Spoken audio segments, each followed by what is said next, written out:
Isang street-level individual ang naaresto sa ikinasang buy-bust operation ng Bacoor City Police kung saan nasabat ang hinihinalang shabu at isang improvised firearm. Ang report mula kay Patrolwoman Ricel May Urbano.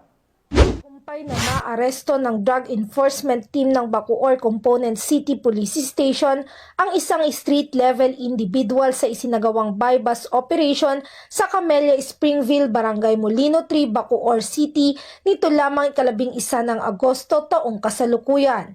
Kinilala ang suspect na si alias Nel, 44 taong gulang at residente ng Bagong Silang, Barangay Queens Row, Central Bacoor City, Cavite. Isinagawa ang operasyon sa pakikipag-ugnayan sa Philippine Drug Enforcement Agency na nagresulta sa pagka-aresto sa suspect.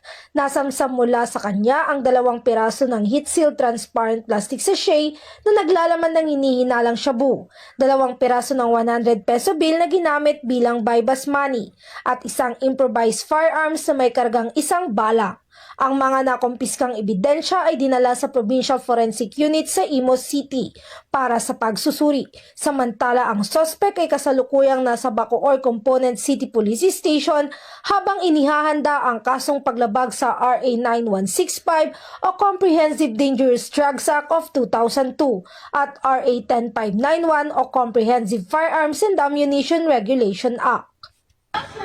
Mula dito sa Piero Calabarzon, ako ang inyong Police News Network Correspondent, Patrolwoman Ricel May Urbano, alagad ng batas, tagataguyod ng balitang pulis.